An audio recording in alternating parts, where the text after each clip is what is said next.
During the online class, my boyfriend forgot to turn off his microphone. Over 200 people overheard his date with a junior female junior throughout the whole process. The next day, my boyfriend discussed getting married with me, while the junior female junior sweetly asked me for a birthday gift. The whole grade watched them perform in silence. And no one said a word about the microphone not being turned off yesterday. Everyone was like my Avengers. Today was the teaching assistant's problem-solving class. There were more than 200 students in this class, and they all entered the online meeting on time. Although everyone was online, not many people were listening attentively. My roommate and I were chatting casually as well. She asked me when I would get married to Ethan. Probably soon. I said, I guess we'll get the marriage certificate at the end of the semester. Ethan and I started dating in our freshman year of college. Now, in our second year of graduate school, it's been 6 years. Both of our parents have met each other. My parents have a slight complaint about Ethan's family background. His family is from a small town in the south. His mother is unemployed, and his father does some odd jobs. They have clearly stated that they can't help their children much. But Ethan himself is outstanding. Not only is he academically excellent, but he's also good-looking. He held my hand tightly in front of my parents and promised to be good to me for a lifetime.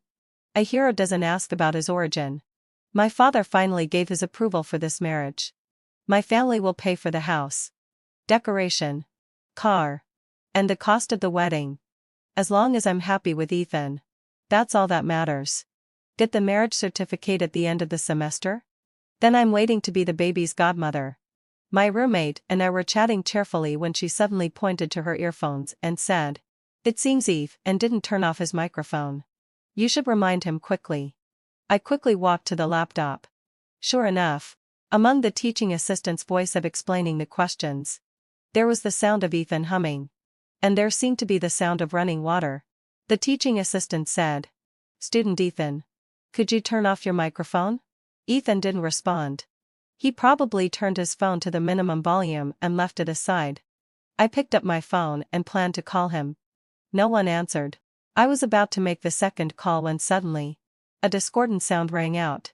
My hand froze suddenly. Next to me, my roommate's face changed. The teaching assistant's voice of explaining the questions also stopped. The course group was completely silent. But my roommate's phone was buzzing non-stop. A few familiar classmates in this class had already set up a small group. What the hell is going on?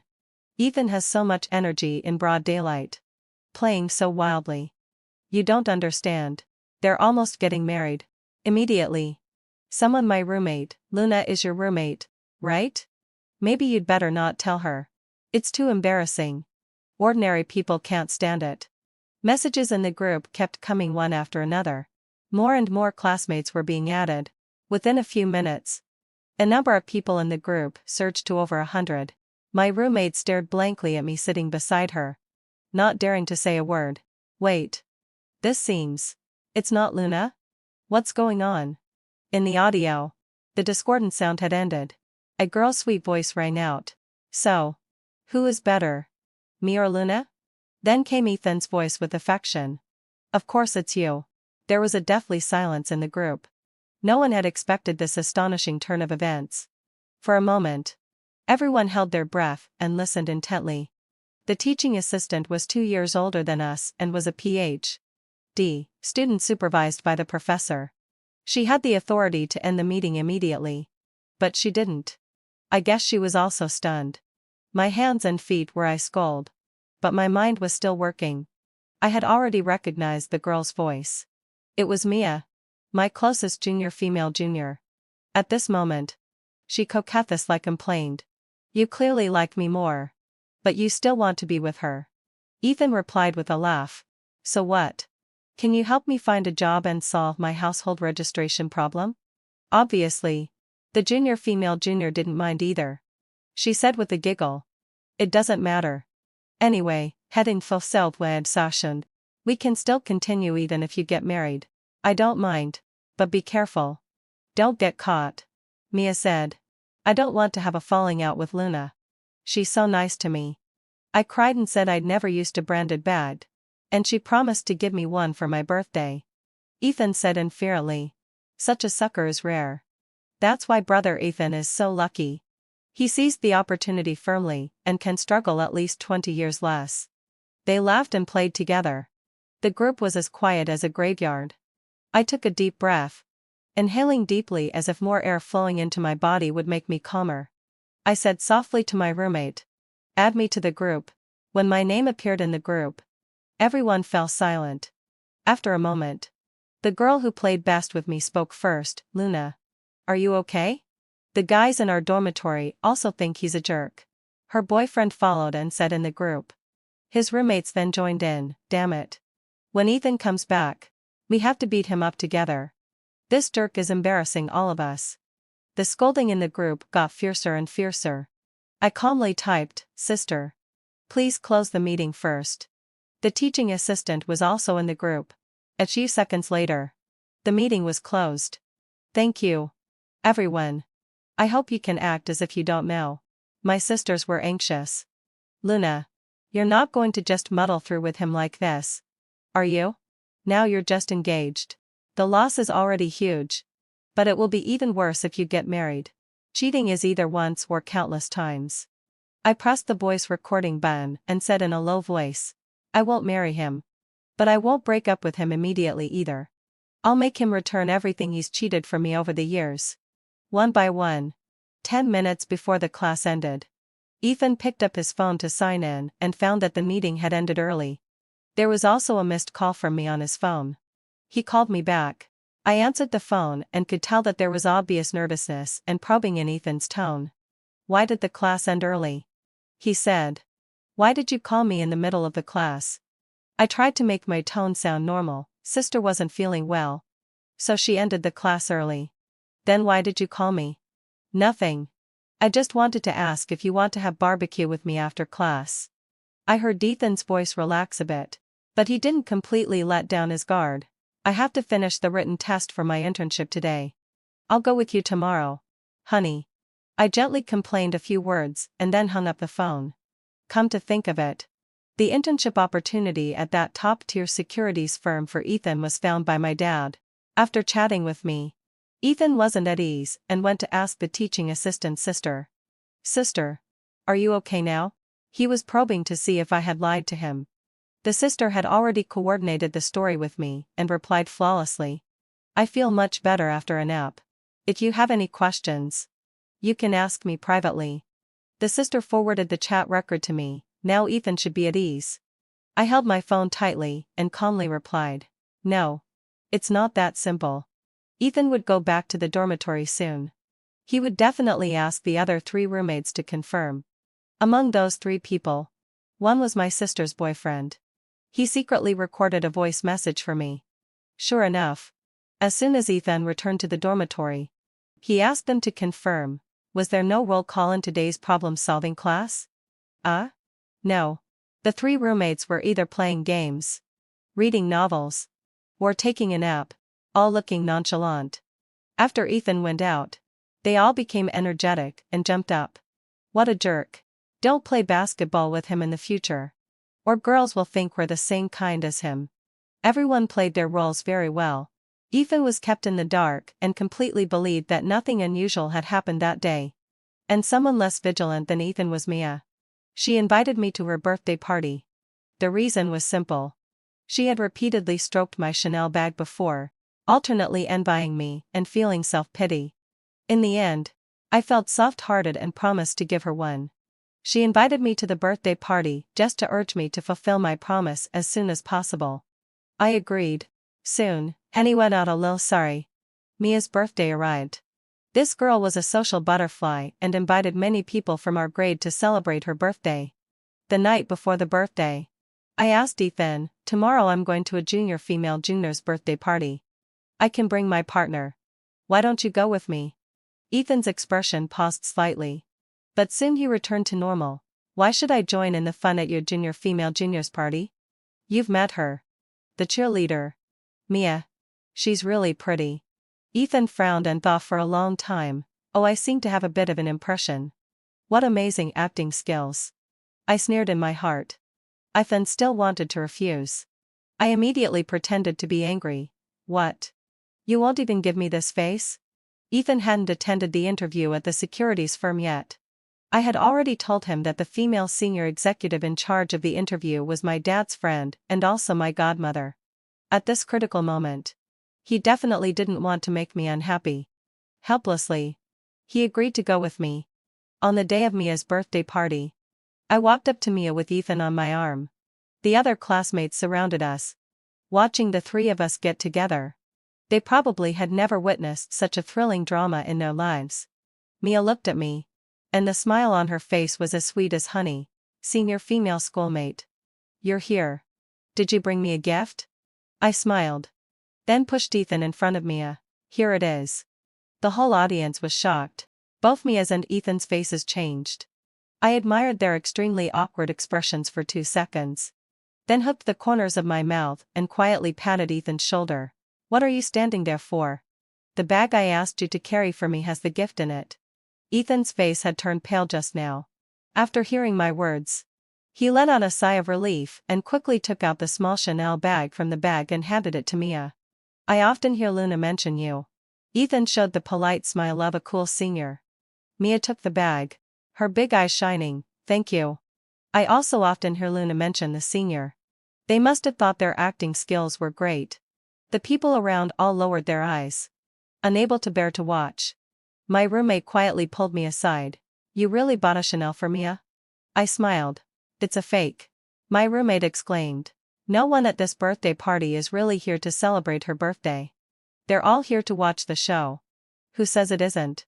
It's a contemporary campus drama. The female lead is Mia, and the hidden male lead is Ethan. Although everyone was trying their best to restrain their gossiping eyes, Ethan still felt some of it. He walked up to me and said, Have you noticed that a lot of girls are looking at me? Fortunately, I was well prepared. I immediately smiled and said, Who told you to be so handsome today that you've reached a new level? Ethan has always been very confident in his charm. No wonder. After all, on one hand, he has a rich girlfriend like me who lets him sponge off her, and on the other hand, he can make a school beauty level junior willing to accept an underground relationship with him. He must be feeling extremely good about himself. Sure enough, Ethan was very pleased with my words. He put his arm around me with a smile and said, With such a handsome boyfriend, you should have a sense of crisis. If you're not good enough to him, he might be snatched away by someone else. I saw a boy nearby who was in the middle of drinking, and he directly spat out his drink. What's wrong with you? The drink almost splashed on Ethan. He wiped his shirt in disgust. Sorry. The boy forced himself to hold back his laughter and rushed to the toilet. I just suddenly felt a bit nauseous. I then watched the boy walk away, and then turned to me rather unhappily and said, I'm telling you, not only do girls scheme against each other, but boys can also be jealous. Right. All the girls in the world scheme against each other to win your affection. All the boys in the world are jealous of you. While sending 10,000 sarcastic barrages in my heart, I put on a gentle smile and said, Who says it isn't? After perfunctorily dealing with a con, Ethan. I walked aside and secretly opened my phone. I found that there were already hundreds of messages in the group. I've asked the driver to drive the car here. It's parked right in front of the restaurant. This was from one of my rich second-generation buddies. Vivian. When will your cousin arrive?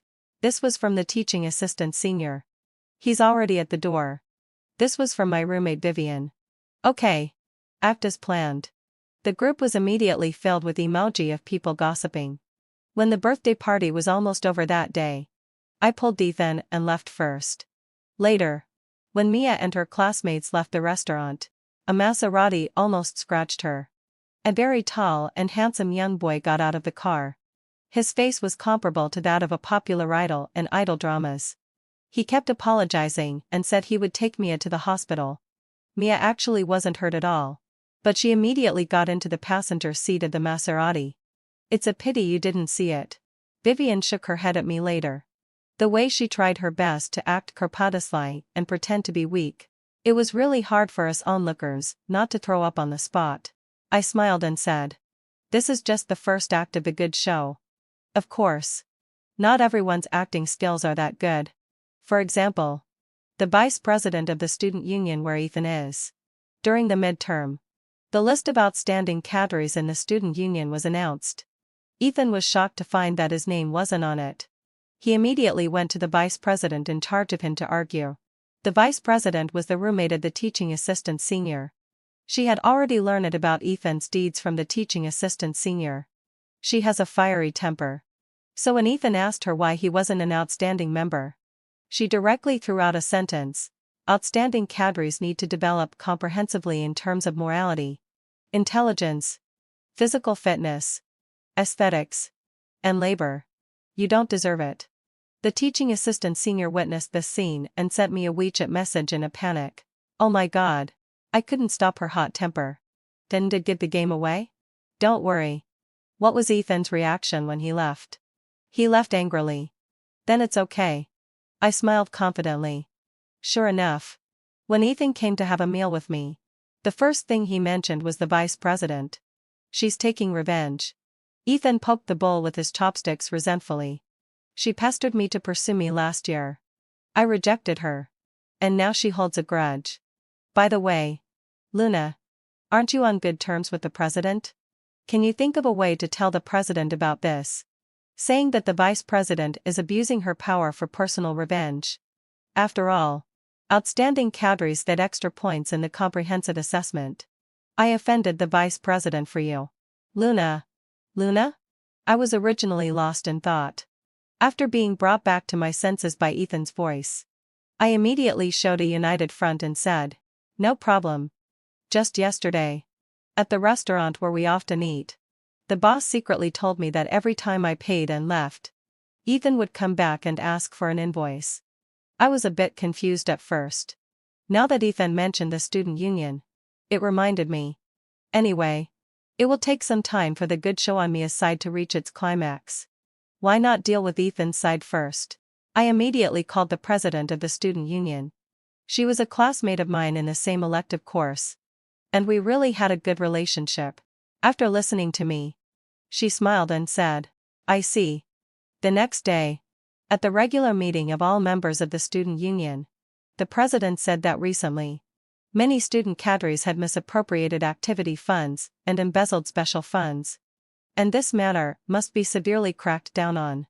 Ethan came to the downstairs of my dormitory with a pale face and grabbed me. What did you tell the president? I blinked my eyes innocently and said, just asked her to check the vice president carefully. Look. The vice president removed your award quota just because you rejected her pursuit. A person who misuses public power like this must have done a lot of other bad things. She must be thoroughly investigated. Ethan's face turned red and then pale. A week later, the matter of Ethan falsely reporting funds and embezzling funds by abusing his power was completely exposed. He was removed from the student union, and the school gave him a major demerit. When he was criticized publicly, the president and the vice president were drinking in the private tavern of my family. Sorry, Junior, the vice president said to me. I did pursue him before, but I didn't know many people in your department. Ethan always acted like he was single. I understood. Presumably, the photos of him and me and his WeChat moments were grouped. After I found out he had a girlfriend later, I didn't contact him privately anymore. I patted the vice president on the shoulder and said, there's no need to be sorry. The president was smiling and peeling salted peanuts. You two should have a toast. I raised my glass and clinked it with the vice president's. Congratulations on dodging a scumbag. The vice president smiled and said, and I wish you could get rid of the scumbag soon. We drank the cold beer in our glasses together. The vice president put down the glass and suddenly remembered something. By the way, Junior, be careful. Will Ethan hit you after suffering such a big loss? Don't worry. He doesn't dare. With such a demerit in his file, it will be very difficult for him to find a job. I sneered. The only one he can count on is me. Sure enough, Ethan didn't blame me at all. Instead, he became obedient to me. After all, his internship at a top-tier securities firm was firmly in my hands. Since the incident of being removed from the student union and criticized publicly had spread throughout the school, Ethan's reputation plummeted. The fans who had regarded him as a popular senior naturally scattered. Ethan was very depressed. He urgently needed some comfort from Mia. Mia did come to him. Ethan thought Mia was coming to rekindle their relationship. But Mia opened her mouth and said, "I need a Hermes." Ethan was stunned. But I, who secretly peeked at his computer and saw this chat record, was not shocked. Everything was within my plan. The former Ethan was handsome and outstanding. But now, Mia had a better choice. She was getting along well with that handsome rich second generation who drove a Maserati. Ethan was just an ordinary person with some good looks. While the rich second generation was like someone who stepped out of an idol drama. He was so rich, had such high looks, and was so humorous, considerate, and elegant. Moreover, he told Mia that although he was young, he hoped to form his own family as soon as possible. I can guess Mia's thoughts. As long as she seizes this rich second generation and marries him, she will soar to great heights. She must be willing to pay any price for this. Since Mia was carrying a Chanel bag I gave her when they first met, the rich second generation naturally assumed that Mia had a good family background. He repeatedly said to Mia, "I will only buy Hermes for girls who carry Hermes. My family has always hoped that I find a girl from a well-matched family to marry. Can you come to my house for dinner on Saturday? I told my parents that I met a girl I like very much, and they want to meet you in advance." The opportunity to rise to the top was right in front of her eyes. Who could not be crazy about it? Mia thought of me first. She coquettishly pestered me, asking to borrow clothes and bags. But I, who had already got the information, didn't budge. I said I didn't like others borrowing my things and refused no matter how Mia tried to persuade me. I could feel that Mia was resentful towards me. But taking revenge on me was a matter for later. Tomorrow was Saturday. She had to get a full set of outfits to look like a rich girl today, so that she could become a prospective daughter-in-law of a wealthy family tomorrow. She turned to Ethan. Ethan was in a panic. "You want me to get Luna's bag?" "She'll find out." Mia was desperate. "If you don't agree, I'll tell Luna about us right away. Let's see if you can still keep your job. Hugo. And house." Ethan wanted to scold Mia but didn't dare. Finally, "Haning so still Ryu," he blurted out, "I'll give you the key to the house. You go get it yourself." Ethan and I had rented a house off campus before. After the online class incident, I used various excuses to avoid physical contact with Ethan, and hadn't lived in that house for a long time. Ethan thought that Mia would borrow it on Friday and return it on Sunday, and I wouldn't find out. So, on Friday night, Mia took the key Ethan gave her and entered my cloakroom. If I were Mia, I would at most borrow a dress. But Mia was greedier than I thought. She took a Chanel dress set, a pair of Van Cleef Arpels earrings, a Cartier bracelet, and a Hermes bag. Mia, with a full load, walked out of the door leisurely. And then downstairs. She ran into me while carrying big and small bags. Next to me were several girls who were on good terms with me. Vivian exclaimed as soon as she saw her. Isn't this Mia? Is that a Hermes bag in your hand?" The girl next to her also played along well, looking at me exaggerated. "Luna, don't you have one just like that? Hey, that dress set is yours too, right? I accompanied you to buy it." Mia stood there stiffly. I walked towards her. I knew Mia wasn't very smart, but I didn't know she was this stupid. When Mia saw me walking towards her, her first reaction was to run. Well, no need to say anything more. There might have been room for negotiation originally, but this action of hers directly confirmed that she was the thief. I exchanged a glance with Vivian. We were the first and second place in the women's 100-meter race at the school sports meeting.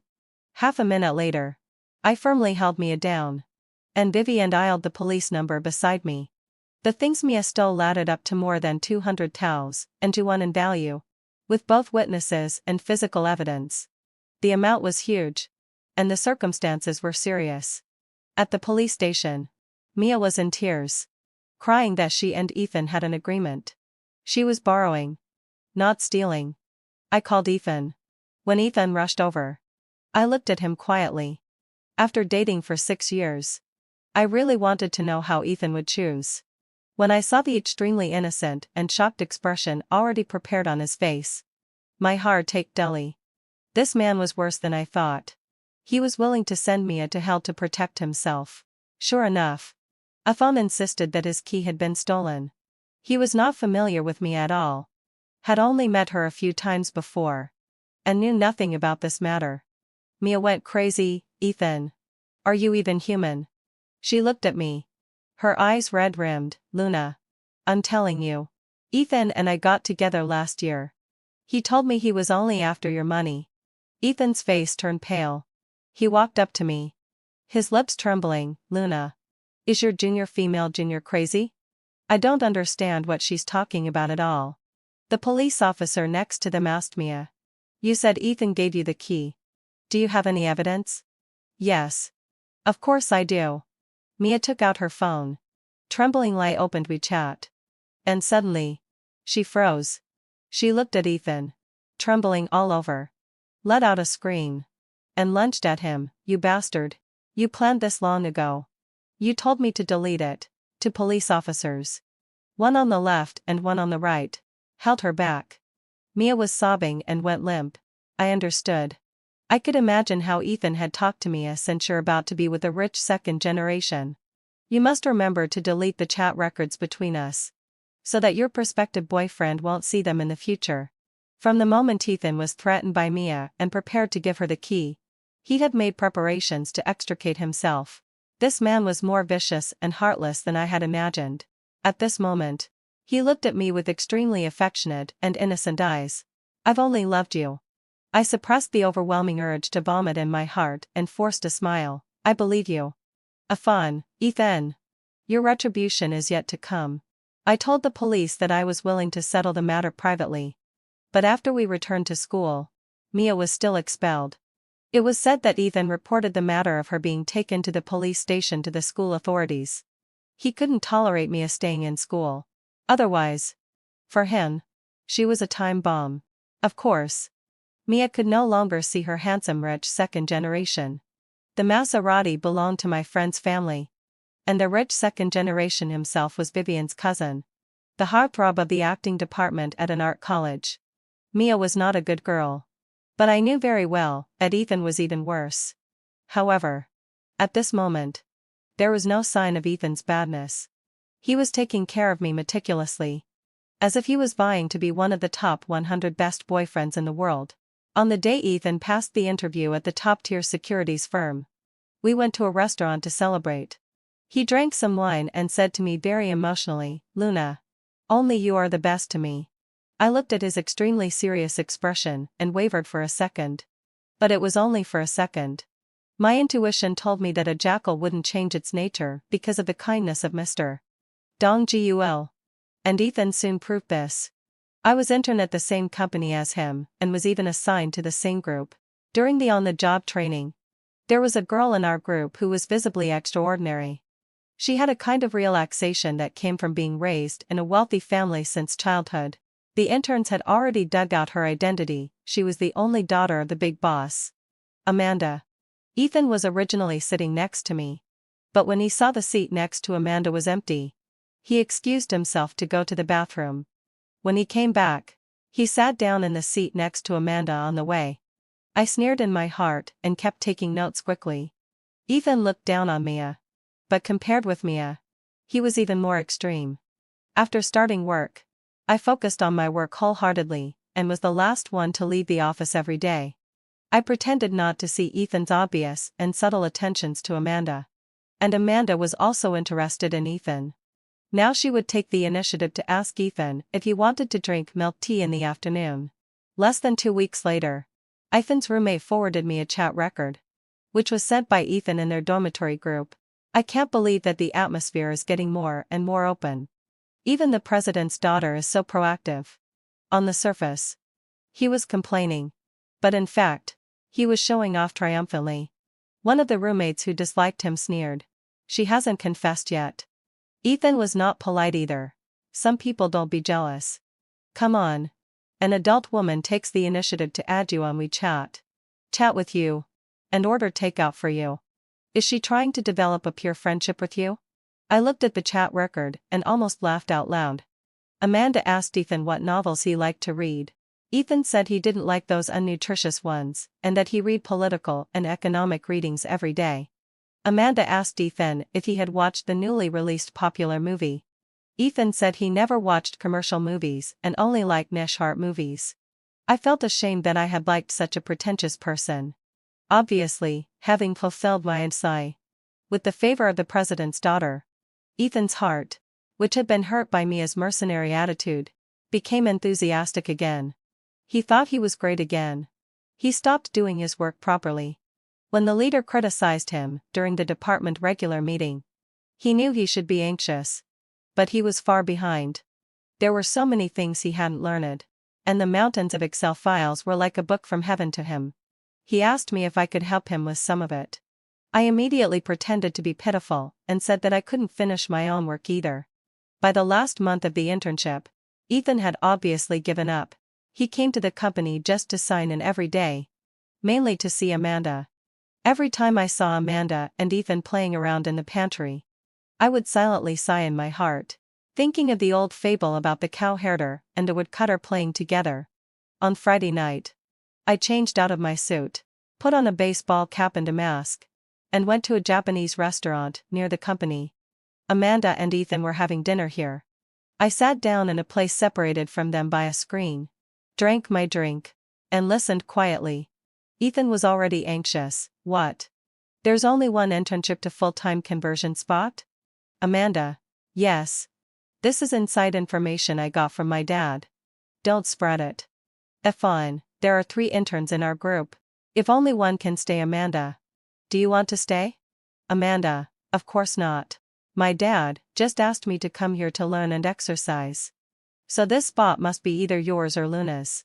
Ethan let out a sigh of relief. That's good. Amanda. Can you talk to your dad? Amanda, I can. But the conversion to full-time is not a joke. It needs to go through layers of approval. The difference in work results between you and Luna is too big. Ethan, what? What do you mean? Amanda, haven't you seen? When we were drinking milk tea and chatting, Luna was always working.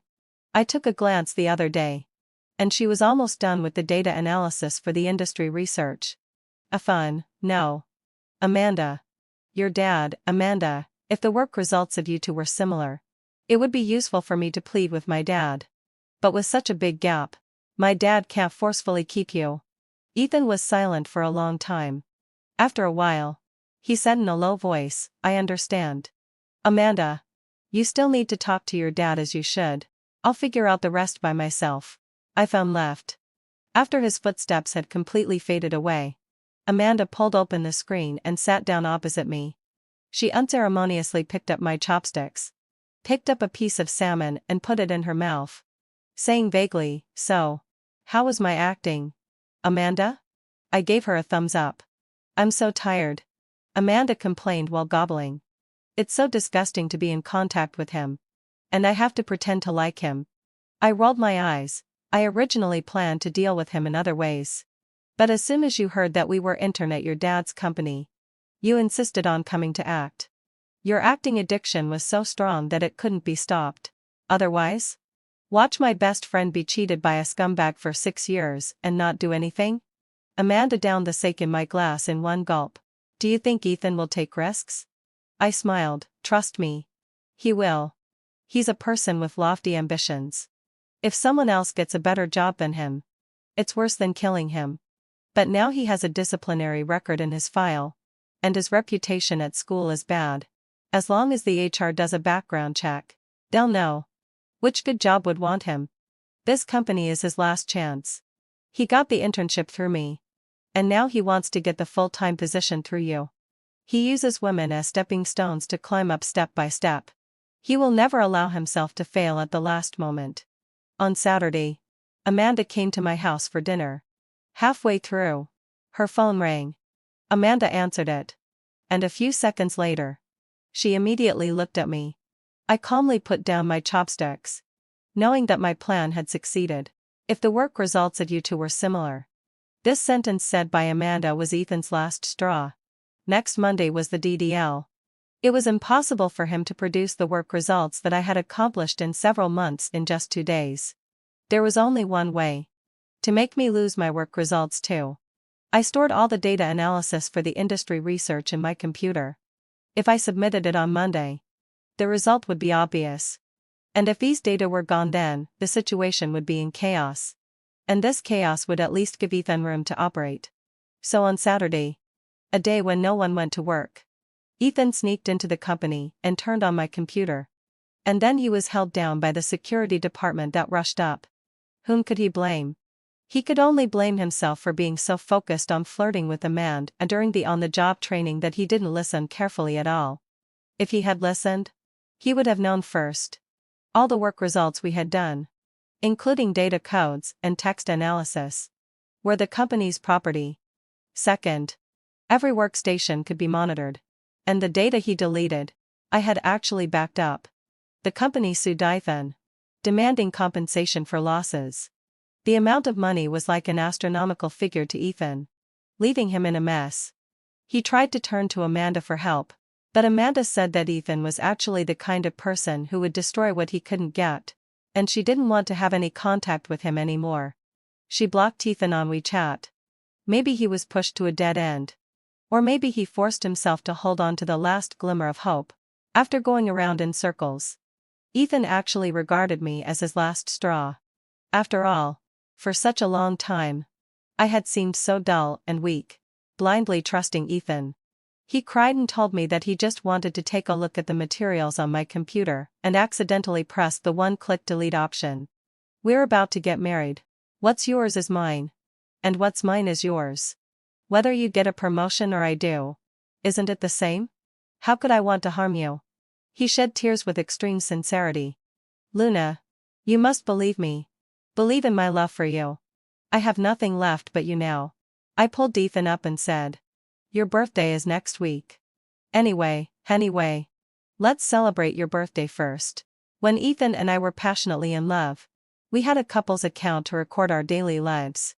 Since both of us were studying at prestigious universities and were good-looking, we once became popular under the title of scholarly couple. And the account had quite a few followers. In the past few months, the account hadn't been updated. Fans were urging us below. When I announced that I would live stream Ethan's birthday party, they all expressed great anticipation. Ethan's birthday was celebrated in the house we rented. Classmates who were familiar with us were all invited. I set up the live streaming camera. Today is Ethan's 25th birthday. First of all, happy birthday to him. On this special day, having fulfilled my special day, I want to give Ethan 3 gifts. Ethan showed an extremely expectant look. In past birthdays, I had given him brand name suits and jeweled cufflinks. He had also hinted to me before that he wanted a car this year. I turned on the projector. A bit of disappointment showed in Ethan's eyes. Once, having fulfilled my sorry, when he had a birthday, I spent 2 weeks cutting our past moments into a beautiful video as a birthday gift. Many friends were moved to tears. But Ethan gave me a cold shoulder for a long time, saying that such a gift was childish. I didn't understand why he didn't like it at that time. Now I finally understand. Because my feelings were worthless. To Ethan, having fulfilled my say, gifts had long lost their original meaning and became tools for him to squeeze money from me. It doesn't matter. Fun. The gifts I give you today will definitely make you unforgettable for the rest of your life. The projector was turned on. The first birthday gift is called Chat Records. I projected the chat records of Ethan saying in the dormitory group that Amanda liked him onto the big screen. Of course, I censored the key information. Everyone could clearly see the smug face behind each word. Luna, what are you doing? Ethan looked at me in shock. As if I didn't hear him. I coldly pressed the remote control. Next is the second birthday gift, called Company Surveillance. Don't worry. Each gift will be more explosive than the last. The company surveillance video was played on the big screen. Everyone could see that Ethan came to the workstation with the nameplate Luna, turned on the computer, entered the password, found my work files, and deleted them with one click. I spoke softly and sadly, Ethan. You know what? Actually, I left you a way back. The computer password is your birthday. If you had felt even a little bit of touch or reluctance when you figured out the password, Thinking about our 6-year relationship, you wouldn't have gone down this path. But you didn't. I guess you were just proud of your cleverness and glad that I was stupid. You didn't hesitate at all when deleting my files. Ethan wanted to rush forward. He knew that if this live stream continued, he would face complete social death. However, I had already made preparations and informed everyone. Two boys immediately grabbed him from the left and right. Ethan, had inte sold my session. I have a question for you. During the 6 years of dating me, how many times did you cheat? The live streaming camera was hanging brightly not far away, and the number of viewers was rising continuously. F ungritted his teeth and struggled desperately. No, Luna. I don't know why you're doing this to me. I clearly explained the company thing to you. I didn't do it on purpose. You don't have to take revenge on me like this just because you hate me. I interrupted his endless babbling. Fine. Then please accept the last gift I give you. With pleasure and cruelty. I pressed the play button. Online class recording. Ethan was held by the two boys. When he heard the words online class recording, I saw a brief look of confusion and blankness on his face. The progress bar of the recording moved forward on the big screen, and the teaching assistant's voice of explaining questions went on steadily. He didn't know why this was being played. He had already forgotten. In his experiences, there must have been many times when he met other girls and managed to hide it from me without incident. That online class was just an ordinary one among those many times and had been forgotten by him. The next second, the sound of water came. It was the sound of someone taking a shower. Ethan's face completely changed. He struggled desperately and shouted. Luna. You've known this for a long time. You've been playing with me. Yes. I've known for a long time. I looked coldly at this man with a distorted face. He was so ugly and disgusting to me. No longer the gentle and handsome appearance when we first met. I want to thank you. Thank you for forgetting to turn off the microphone that day, which let me see clearly what kind of person you really are. Ethan roared one after another. He broke free from the restraint of the two boys, rushed towards me, and in the midst of screams, picked up the candelabra and threw it at me. I sidestepped, and the candelabra flew past my body and hit the wall. Ethan stood there, a strange smile appearing on his face. Luna. You've ruined my life. I won't let you go. Never let you go. He seemed to go crazy. Suddenly tore off his coat and ran outside. The classmates were afraid that he would go berserk and quickly chased after him. I followed behind and watched as Ethan rushed out of the community. He turned around and shouted at me. I won't let you go. You bitch. Evil people will surely be punished. Just you wait. The next second, a turning car hit him and sent him flying. The live stream that day caused a huge stir on the internet. However, in the internet age, news changes every day. Soon, whatever sorry. Newer events diverted everyone's attention. After graduation, I dedicated myself to work and was promoted twice within 3 years, setting an internal promotion record in the company. My parents were very pleased, and my friends were proud of me. Later, I also got news about Mia. An acquaintance told me that Mia always hung around in not so formal bars, trying to get free drinks. She was also beaten into the hospital by the wife of a middle-aged businessman because she pestered the businessman to buy her a mobile phone. The acquaintance showed me a photo of her. She was actually 1 year younger than me. But excessive smoking, drinking, and heavy makeup every day made her look much older. Ethan didn't die. He survived. But he needed the help of a wheelchair. Maybe because he hit his head, his mental state became a bit abnormal. Every day, he would wheel himself onto the street. If a female passerby took a couple of glances at him, he would chase after her and ask if she liked him. A friend told me all this, and I just said inferiorly, no matter what happens to him in the future, it has nothing to do with me. In this life, we may encounter betrayal, deception, and harm. Naturally, having fulfilled my session, we want to take revenge. There's nothing wrong with that, but more important than revenge is to start a new life. I still maintain the belief and courage to love. Having seen the essence of life, I still love life. Vivian's cousin always finds excuses to her dinner with me recently. The former top-looking student in the acting department has become a skilled actor, but he's always a bit cautious in front of me. He asked me when the wounds in love would heal, and if they healed, whether it would be possible to start a new relationship. I thought for a while and seriously told him, love has never hurt me. It was the bad people I met in love who hurt me. But bad people shouldn't be the reason for us to blame love. As for when to start a new relationship, I shrugged. Whenever the right fate comes. We can start at any time. Before I could finish speaking, Vivian's cousin jumped up suddenly. Wait for me a moment. 10 minutes later, he rushed back, holding a large bouquet of roses in his hands. His face was as red as the roses. Then, how about starting right now? I smiled. I still believe in the tenderness of the world. I also believe that although we're all traveling through life, we will all find our way home eventually. The end.